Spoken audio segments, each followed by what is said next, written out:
Welcome to all on a platform of Nisho academy. आज हम class 12th की first book का फर्स्ट चैप्टर शीत युद्ध के दौर का गुटनिरपेक्ष आंदोलन की उपलब्धियां कौन कौन सी अचीवमेंट्स है। पहली अचीवमेंट क्या है, उपलब्धि कि विश्व को खेमेबंदी के चंगुल से बचाना। जैसे हमने बात करी थी कि विश्व दो खेमों में बटा हुआ था, एक तरफ साम्यवादी यूएसएसआर और एक तरफ पूंजीवादी अमेरिका। तो गुटनिरपेक्ष ने अच्छा करा कि नौ स्वतंत्र राष्ट्रों को एक नया मौका दिया कि आप लोग गुटनिरपेक्ष को ज्वाइन कर सकते हो ताकि आप अपनी अर्थव्यवस्था को और अच्छा कर सको। विश्व शांति एवं सुरक्षा की स्थापना में सहायता करना। बिल्कुल, देखो यूएन के अंदर 193 देश शामिल है, लेकिन वास्तव में चलती किसकी थी उस समय? एकमात्र अमेरिका और यूएसएसआर की। तो कहीं ना कहीं इन देशों ने एक अच्छी भूमिका निभाई है। राष्ट्रवाद की रक्षा एवं स्वतंत्र विदेश नीति निर्माण को प्रोत्साहित करना। देखो, किसी भी राष्ट्र का वजूद जब तक है जब तक वो अपनी विदेश नीति, अपनी फॉरेन पॉलिसी को ढंग से बनाता है। जब तक किसी देश की फॉरेन पॉलिसी ठीक नहीं है वो कुछ भी नहीं कर सकता। तो भारत ने एक अच्छा करा कि भारत ने अमेरिका से भी अच्छे संबंध बनाए, रशिया से भी आज के समय हम देख सकते हैं भारत के कितने अच्छे संबंध है।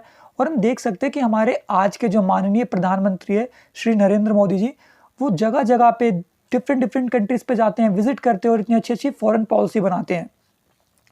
साम्राज्यवाद, उपनिवेशवाद, नव उपनिवेशवाद, रंग भेद को समाप्त करना। जैसे कि हमें पता है कि जब भारत को आज़ादी मिली थी उस समय भी भारत को ब्रिटिशर्स द्वारा डोमिनेंस स्टेटस का दर्जा दिया जा रहा था। पूर्ण रूप से हमें आज़ादी उस समय भी नहीं दी जा रही थी। उपनिवेशवाद, कहीं ना कहीं जाते जाते अंग्रेज हमें एक ऐसी आज़ादी दे गए थे जिसके अंदर हम गुलामी में ही थे। नौ उपनिवेशवाद, आज के समय भी देखा जाए तो नौ उपनिवेशवाद तो है ही। आज के समय हम KFC या पिज़्ज़ा, डोमिनोज या हम जो डिफरेंट प्लेसेस यूज़ करते हैं, जैसे हाँ जस्ट फॉर एग्जांपल टिकटॉक, ये कुछ ऐसी चीज़ें हैं जो चाइना, अमेरिका की मैन्युफैक्चर है और हमने बहुत यूज़ करते हैं। हमें खुद नहीं पता हम इसके कितने आदी हो चुके हैं और हम इसका बहुत ज़्यादा यूज़ कर रहे हैं, बहुत बड़े लेवल पे यूज़ कर रहे हैं। तो कहीं ना कहीं ये नौ उपनिवेशवाद है ना। नौ उपनिवेशवाद का मतलब होता है आज के समय नए तरीकों से किसी को गुलाम बना लेना। जैसे कि हमारे टेक्नोलॉजी ने हमें कर लिया है। टिकटॉक ले सकते हैं हम, KFC का, हम जाके KFC में नॉन वेज खाते हैं या पिज़्ज़ा खाते हैं, बर्गर खाते हैं, सारे किसके एग्जाम्पल है? नौ उपनिवेशवाद के एग्जाम्पल है। आप इसे वैश्वीकरण भी कह सकते हो, बट किसी लिमिट से ज़्यादा किसी चीज़ को करना वो वैश्वीकरण नहीं कहलाता, बल्कि वो नौ उपनिवेशवाद कहलाता है। A new way of a make someone slave. रंग भेद को समाप्त करना। जब 1947 में भारत को आज़ादी मिली थी तो उस समय भारत के अंदर बहुत ज़्यादा रंग भेद किया जाता था, अपार्थाइड किया जाता था। हमारे संविधान का आर्टिकल 14 भी हमें ये कहता है कि कानून के समक्ष सबके सब समान है। अनेक अंतर्राष्ट्रीय मंचों पर एकजुट होकर आवाज़ उठाना। जैसे कि गुटनिरपेक्ष आंदोलन के देशों को एक अच्छा मौका मिला कि वो अलग अलग मंचों पे जाएं और अपनी आवाज़ को दूसरों के सामने रख सकें। महाशक्तियों द्वारा गुटनिरपेक्षता के महत्व को स्वीकार करना। देखो, अगर एक देश कहता कि हमारी ज़रूरतें ये हैं, हमें ये चाहिए, तो शायद ना USSR सुनता ना ही अमेरिका सुनता। बट जब एक से अधिक देश एक संधि में आ जाते हैं तो उनकी बातों को सुना जाता है। इसका सबसे बड़ा एग्जाम्पल है कि वर्तमान में भी गुटनिरपेक्ष आंदोलन प्रासंगिक है, महत्वपूर्ण है। तीसरी दुनिया में आपसी सहयोग और आत्मनिर्भरता के मार्ग को प्रशस्त करना। जैसे हमने डिस्कस किया था, तीसरी दुनिया से प्राय उन देशों से है जिन देशों को अभी हाल ही में आज़ादी मिली थी, जिनकी अर्थव्यवस्थाएं बहुत खराब थी, जिन्हें अपनी अर्थव्यवस्था को अभी बहुत अच्छा करना था। गुटनिरपेक्ष राष्ट्रों की सदस्य संख्या में अपार वृद्धि। आज के समय गुटनिरपेक्ष आंदोलन में लगभग 118 कंट्रीज हैं। एग्जाम में जाने से पहले आप लोग इसे एक बार अपडेट कर लेना। गुटनिरपेक्ष आंदोलन की असफलताएं देखते हैं, इसके क्या क्या फेलियर्स रहे हैं। पहला, महाशक्तियों द्वारा खेमेबंदी में प्रवेश करना। देखो, गुटनिरपेक्ष आंदोलन बनाया इसलिए गया था ताकि वो अपने आप को पूंजीवादी अमेरिका और साम्यवादी USSR से अलग रख सके। बट अमेरिका और USSR ने अपने छोटे राष्ट्र को किसी ना किसी तरह से गुटनिरपेक्ष आंदोलन के अंदर डाल दिया ताकि वो गुटनिरपेक्ष आंदोलन अपनी समस्या, जो उनकी वास्तविक समस्या है, उस पर ज़्यादा ध्यान ना दे सके और इन छोटे राष्ट्र जो USSR और अमेरिका के कहने पे कार्य कर रहे हैं उनकी समस्याओं पे ध्यान दे। तो देख सकते हैं हम कितना ज़्यादा इन्होंने अपना दिमाग लगाया गुटनिरपेक्ष आंदोलन के अंदर, अमेरिका ने और USSR ने।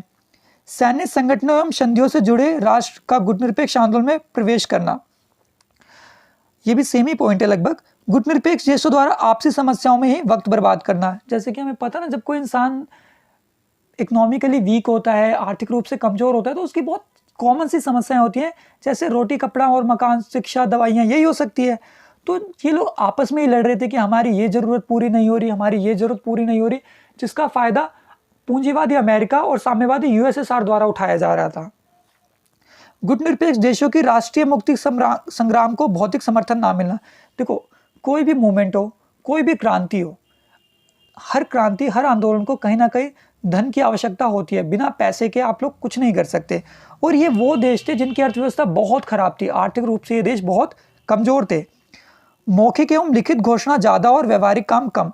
ये क्या करते थे, जब भी मिलते थे ना तो फालतू की बात पे समय बर्बाद कर देते थे, कुछ ऐसा डिसाइड नहीं करते थे जिससे इनका बेनिफिट हो सके। मतलब एक दूसरे की समस्याओं को गिनवा रहे हैं, ये नहीं कि एक दूसरे की समस्याओं का सॉल्यूशन भी दिया जाए इनके द्वारा। तो गुटनिरपेक्ष आंदोलन क्या करते थे, एक दूसरे की टांग खींचने का काम करते थे, जिसकी वजह से ज़्यादा अच्छा वर्क नहीं कर पाया। शायद गुटनिरपेक्ष आंदोलन बहुत अच्छा वर्क कर सकता था।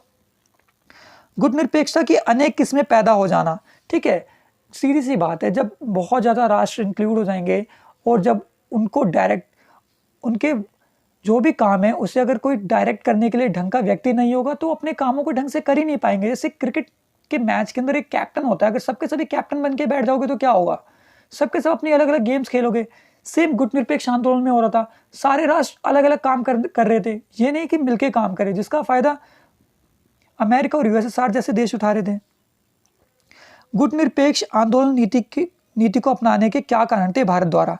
पहला, भारत द्वारा साम्यवाद और पूंजीवाद जैसी विचारधाराओं में ना पड़ना। तो हमने इसे डिस्कस कर लिया, इसमें कुछ डिस्कस करने लायक है नहीं। वैसे भी भारत द्वारा किसी भी महाशक्ति का मोहरा ना बनने की इच्छा रखना। देखो, भारत, हमने जैसे ऑलरेडी इतना तो हमें पता ही है कि भारत शुरू से लेके 1947 तक गुलाम रहा है। 1712 में मोहम्मद बिन कासिम ने भारत पर अटैक किया, उसके बाद 1206 से लेके 1526 तक दिल्ली सल्तनत का शासन, उसके बाद फिर मुगल वंश का, फिर अंग्रेजों का। तो भारत हर समय गुलाम रहा है, लेकिन भारत अब ये नहीं चाहता था, जिसकी वजह से भारत अपनी स्वतंत्र नीति को अपनाना चाहता था।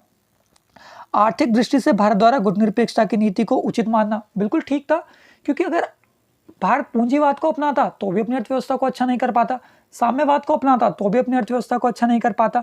इसीलिए भारत ने मिश्रित अर्थव्यवस्था को अपना लिया, जिसका एग्जाम्पल हमारे सामने है आज।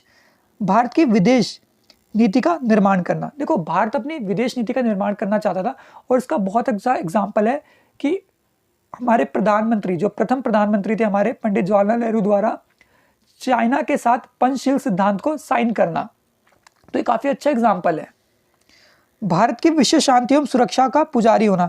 हमने ऑलरेडी बात करी है कि भारत ने कभी भी किसी कंट्री पे सामने से अटैक नहीं किया। हालांकि भारत की परमाणु नीति आज के समय चेंज हो चुकी है। जो पहले थी नो फर्स्ट यूज, की भारत कभी भी पहले परमाणु हथियारों का प्रयोग नहीं करेगा, बट आज के समय हमने उसे चेंज करके फर्स्ट यूज कर दिया है। आणविक परमाणु निशस्त्रीकरण के लिए दबाव डालना। भारत ने क्या करा, भारत और गुटनिरपेक्ष राष्ट्रों ने यह माना कि वो राष्ट्र जिन पे परमाणु हथियार है, या तो उन्हें अपने परमाणु हथियारों को त्याग कर देना चाहिए, या हमें भी परमाणु हथियार बनाने का मौका देना चाहिए, क्योंकि कुछ देशों पे परमाणु हथियार होंगे तो वो हमेशा हमें डराएंगे। सार्क को बढ़ावा देना। सार्क क्या है?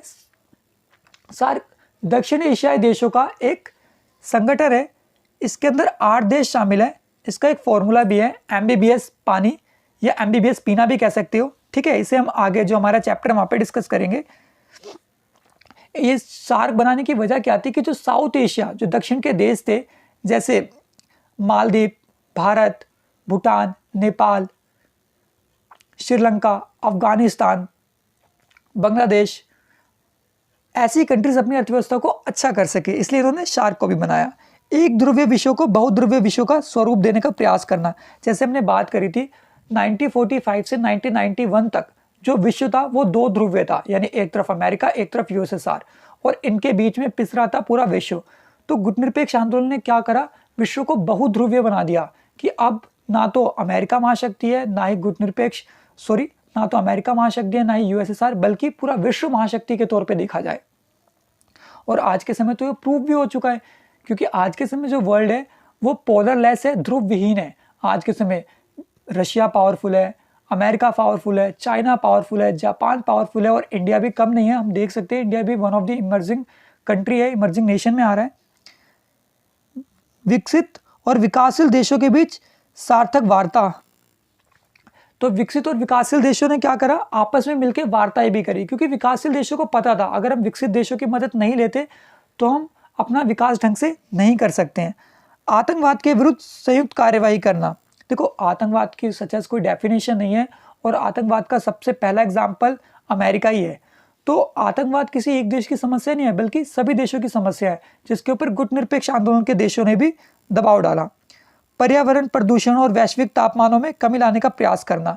ठीक है, कि हमारे यहाँ जो CO2 है, कार्बन डाइऑक्साइड है, उसका लेवल बहुत ज़्यादा बढ़ रहा है। उसे कोई एक देश कभी ख़त्म नहीं कर सकता। अगर एक देश कहे कि नहीं हम तो कार्बन डाइऑक्साइड को कम करेंगे और दूसरा देश ना करे, तो ऐसा कभी नहीं हो सकता। सबकी साझेदारी बहुत ज़रूरी है। इसका मॉडर्न एग्जाम्पल है आज के समय कोरोना। शायद कोरोना बहुत गलत है सबों के लिए, आई एक्सेप्ट इट, बट कहीं ना कहीं हमारे पर्यावरण के लिए कोरोना बहुत अच्छा है, क्योंकि कोरोना की वजह से हमारे यहाँ जो तापमान है उसमें बहुत परिवर्तन आया है। हमारा टेम्परेचर पहले से बहुत सुधर चुका है, हमारा वातावरण पहले से बहुत सुधर चुका है। Keep loving, keep supporting, let's help us to shine together, Nisho academy. Thank you for watching our video. Please subscribe, like and share our channel. You can follow us on Instagram. You can join us on a Telegram group also. Subscribe the channel and press the bell icon for the notification of our latest videos when it goes live.